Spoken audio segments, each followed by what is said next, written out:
Welcome back. It's been 10 days since terrorists gunned down 25 tourists in Jammu and Kashmir's Pahalgam. The manhunt for the suspects continues. Indian Army said Pakistan violated ceasefire at the LOC for the 8th consecutive day. US Vice President JD Vance says India must respond to the terrorist attack in a way that avoids broader conflict in the region. Speaking to Fox News, Vance urged Pakistan to cooperate with India to hunt down and deal with terrorists operating in their territory. The comments echoed US Secretary of State Marco Rubio's plea to both India and Pakistan to de-escalate tensions. In a conversation with External Affairs Minister Subramaniam Jaishankar, Rubio reaffirmed the US commitment to cooperate with India's fight against terror. Defense ministers of India and the US also had a conversation about India's response. India's Defense Minister Rajnath Singh said his American counterpart Pete Hegseth said US supports India's right to defend itself. Joining me on the show is former diplomat SD Muni, who is also Professor Emeritus at JNU. Professor Muni, thank you very much for joining us on the program. Let me begin by asking you, do you see a coherent response from the US right now?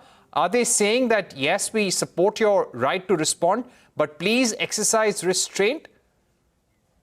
Well, I think we should understand the nuance inherent in it.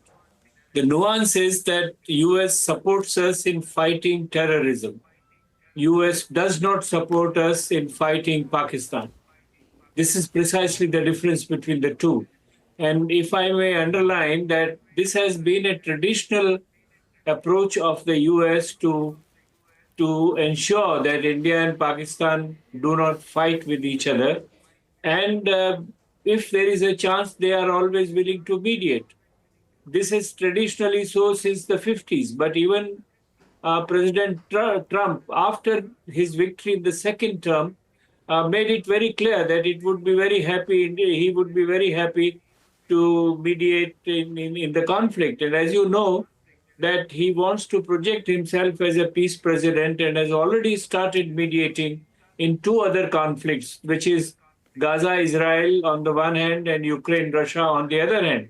So I think this is a very nuanced policy on the part of the US to publicly say that we stand with India and we want India to we would support India fighting for its own defense against terrorism, but they do not want a regional conflict. And they have said so in so many words.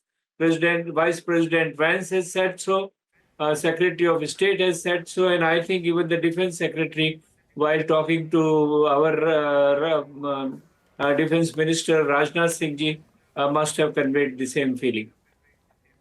Right. So, Professor Muni, you're saying that here the US is aware, and probably we may have even conveyed to the United States, and that's what seemed from JD Vance's statement, that there is going to be a calibrated response, because JD Vance categorically said, we only hope that India's response does not in any way lead to a regional conflict, a broader regional conflict. So do you believe that by now, as part of the larger exercise to look at our options, India may have conveyed that it has a right to respond, and the US has accepted that? Well, that's what it is, and I don't really understand. Firstly, I am not quite privy to what exactly the objectives of us in this eyeball-to-eyeball situation with Pakistan is. Do we want to eliminate the terrorism and terrorist hubs in Pakistan? Do we want to cripple the Pakistan army, which is really behind it? Or do we want to see that Pakistan state is brought to its senses, or all of them? Now, that much depends upon it. Let me recall again what the Americans did vis-a-vis the US when the 9/11 question was involved. They wanted to take Osama, they wanted to get out of Afghanistan, and to prepare legitimacy for that, it was necessary for them to show a major achievement. And that major achievement came as taking out Osama. And have no mistake, in taking out Osama, the ISI of Pakistan collaborated with the CIA. They knew how this operation will be carried out, and that's why the whole operation, by and large, was very smooth, despite some of the contrary claims that the Americans came quietly and did this job. So I don't know if that kind of a message is being sent that look, Pakistan must cooperate with India in handing over some of the key terrorists, or India is thinking of taking a kind of an operation where people like Hafiz Saeed, or other terrorists which are involved are taken off, because these people have now been hidden and replaced into, I understand, army cantonment areas, and are quite well defended. So it creates a dilemma for India. It also creates a dilemma for India because diplomatically, while we are seeking international support for us, this is a kind of a truncated support, if at all, which is more rhetoric than real. No country has said it's not only the US. I would say even Saudi Arabia, even all other countries, European Union, UK, they have all said the same language, that we support you against terrorism, but please restrain yourself. Don't Okay. Professor open Muni, up. Don't my escalate. final question, right, my final question to you would be, how do you see India's current response? The Prime Minister's speech in Bihar last week was unusually strong. Now, there is a pattern, and that's why there is a general assumption that there will be a response. We saw that during Uri. We've seen that in Pulwama.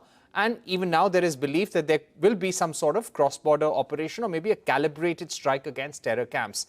But this time, and the way you are seeing things proceed and the Indian government's actions, the Indian Army's exercises, the Air Force, Navy exercises, has anything changed in India's playbook right now? Well, nothing has changed in India's favor, except that Pakistan is really under great kind of duress and stress, and they do not know what exact action India is going to take, and that's why they are going all over the world to tell other countries to please intervene and ensure that India does not take a major action, military action against them. But creating pressure is a part of strategy, and you would recall that when attack on Parliament took place, even during Atal Bihari Vajpayee's government, we had put the forces on alert and created tremendous pressure on Pakistan for that. Similarly, all these exercises which are being done, I mean, on the Ganga Highway, we are taking Jaguars and all kind of fighter jets, which is only creating a pressure on Pakistan. This is not directly a war action as it is. And Pakistan also is preparing for it to retaliate. So what precisely is India having its objectives in this kind of a confrontation remains to be seen. None of us are privy to that. I think the Absolutely, Committee sir. on Cabinet Security will work it out. Defense Ministry will work it out. Right, but clearly right now the strategy seems to be to keep the enemy, to keep Pakistan thinking, and the world also confused about what the possible next steps would be. And of course, all of that would happen only at a time and place of our choosing. Thank you very much, Professor Muni, for joining us. It's been an excellent conversation that brings us to the end of News Center. Thank you for watching. Goodbye.